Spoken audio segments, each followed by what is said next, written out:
YCP నేతలు కూటమి ప్రభుత్వం చేస్తున్న అభివృద్ధి సంక్షేమ కార్యక్రమాలు చూసి ఓర్వలేక అసత్య ఆరోపణలు చేస్తున్నారని జగ్గంపేట ఎమ్మెల్యే జ్యోతుల నెహ్రూ తీవ్రంగా ఖండించారు. ముఖ్యంగా వైవీ సుబ్బారెడ్డి రాజ్యసభలోనూ అవగాహన రాహిత్యంతో మాట్లాడుతున్నారని విమర్శలు చేశారు. ముఖ్యంగా నక్కపల్లి స్టీల్ ప్లాంట్పై వారు చేస్తున్న ఆరోపణలు అర్ధరహితమని, దేశంలో ఆంధ్రప్రదేశ్లో 5% ప్రజలుండగా 25% పరిశ్రమలు పెట్టుబడులు తీసుకొస్తున్నారని పేర్కొన్నారు. నక్కపల్లి స్టీల్ ప్లాంట్ వల్ల 1,00,000 మందికి ఉద్యోగ అవకాశాలు కల్పించడం జరుగుతుందని అన్నారు. అలాగే గత వైసీపీ ప్రభుత్వంలో జాబ్ క్యాలెండర్ ఇస్తామని ఎంతమందికి ఉద్యోగ అవకాశాలు కల్పించారని ప్రశ్నించారు. పెద్ద పెద్ద చదువులు చదువుకున్న వారికి సచివాలయాల్లో చిన్న చిన్న ఉద్యోగాలతో సరిపెట్టారని, కానీ కూటమి ప్రభుత్వం వచ్చిన తర్వాత 16,000 టీచర్ పోస్టులు మళ్లీ ఇప్పుడు 10,600 ప్రభుత్వ పోస్టులు కల్పించేందుకు జాబ్ క్యాలెండర్ విడుదల చేయడం జరిగిందన్నారు. అంతేకాకుండా గత 22 నెలల పరిపాలనలో దాదాపు ప్రభుత్వ ప్రైవేట్ ఉద్యోగాల్లో 6 లక్షల ఉద్యోగాలు కల్పించడం జరిగిందని, రాబోయే 5 సంవత్సరాల్లో 20 లక్షల మందికి ఉద్యోగ అవకాశాలు కల్పించడం జరుగుతుందని అన్నారు. 18లో నేను టిట్కోయిల్ శాంక్షన్ చేయించాను. ఇక్కడ ఇదే పోలవరం సైట్ దానికి అలాట్ చేయించాను. క్యాబినెట్లో శాంక్షన్ వచ్చింది. దాన్ని ఎవరు సరిదిద్దారండి? నేనే వసిపోడు కదా. 270 కోట్లు కేంద్రం గ్రాంట్ వస్తే పోయింది, కోర్టుకి పంపారు. దాన్ని ఇంటికి ఎదుర్కొంటా పార్కులు వేసుకున్నారు, దోళ సెట్లు కట్టుకున్నారు. వీళ్ళ మమ్మల్ని ప్రశ్నించినప్పుడు ఏది జ్యోతుల నెహ్రూ ఎక్కడ కట్టాడో చూపెట్టమనండి, ఏ పార్క్ వేసుకున్నాడో చూపెట్టమనండి. నా ఇంటి ఎదుర్కొంటా పార్క్ ఉందా?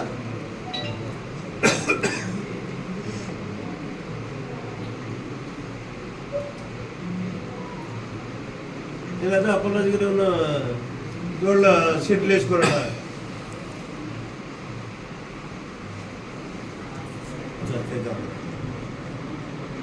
వాళ్ళ బేసిజాలకు పోవడం, కక్కుత్తు పడడం. తప్పు జరిగిందంటే దాన్ని సరిదిద్దడానికి ఆలోచన చేస్తాను. తప్పు జరగదు, జరిగితే ఖచ్చితంగా దాన్ని మళ్ళీ రియలైజ్ అయ్యి దాన్ని సరిదిద్దడానికి ఆలోచన. ఇక్కడ పెడితే విశాఖ స్టీల్ ప్లాంట్ పోయినట్టే, దాన్ని నిర్వీర్యం చేయడానికి దీన్ని ఎత్తరా. ఇలా రకరకాలుగా ఇవాళ అభివృద్ధిలో కానీ సంక్షేమంలో కానీ యువత భవిష్యత్ విధానంలో కానీ దూసుకుపోతున్నటువంటి కూటమి ప్రభుత్వం యొక్క విధానానికి తట్టుకోలేక భయంతో తప్పుడు ఆరోపణలు చేసుకుంటూ రాష్ట్రంలో వివిధ రకాల అలజడులు సృష్టిస్తూ ఇవాళ ఎవరు నోటుకొచ్చినట్టు మాట్లాడుతున్నటువంటి పరిస్థితి. రాజ్యసభలో సుబ్బారెడ్డి గారు మాట్లాడుతూ ఆయన పద్మశిస్తున్నారు. నేను చెప్పినటువంటి అంశాలని ప్రస్తావించినటువంటి పరిస్థితి. ముందు ఏదైతే ముందు చెప్పానో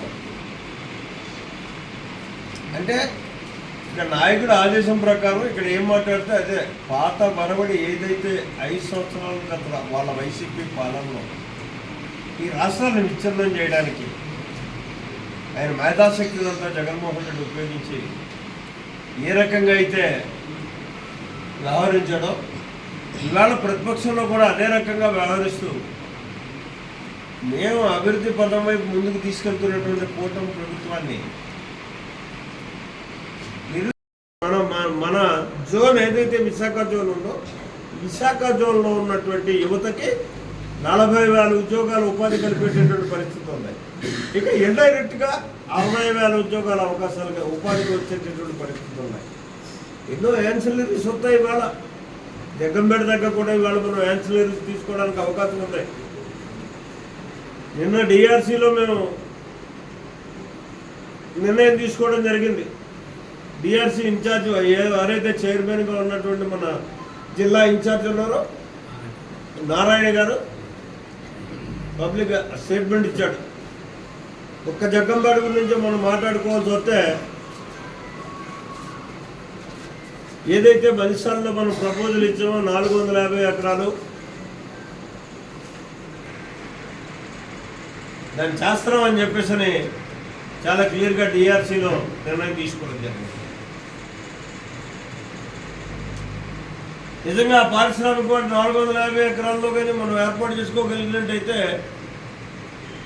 చంద్రబాబు నాయుడు గారి ఆలోచనకు అనుగుణంగా ఉన్నటువంటి ప్రతి ఇంటికి ఏదైతే ఒక ఎంటర్ప్రైనిస్ట్ కావాలని అడుగుతున్నాడో ఇవాళ ఎంటర్ప్రైనిస్ట్ని తయారు చేయడానికి అవకాశాలు ఉన్నాయి. ఎంఎస్ఎంఈ ద్వారా మనం ఇక్కడ 10,50,00,000 ఒక ఎంఎస్ఎంఈ పార్క్ తయారవుతుంది, కన్స్ట్రక్షన్ అవుతుంది. అందులో ఒక 5 స్టేర్స్ బిల్డింగ్స్ ఉంటాయి. మళ్ళీ సెకండ్ ఫేజ్ కూడా ఇస్తానని చెప్పేసి వచ్చింది నా దగ్గర సైట్ కావాలి ఇంకొక 5 ఎకరాలని చెప్పి ఇస్తానన్నాం. మళ్ళీ దానికి కూడా ఒక 10 కోట్ల రూపాయలు ఖర్చు పెట్టి మళ్ళీ ఇంకొక అవకాశాలు కూడా ఇస్తున్నట్టు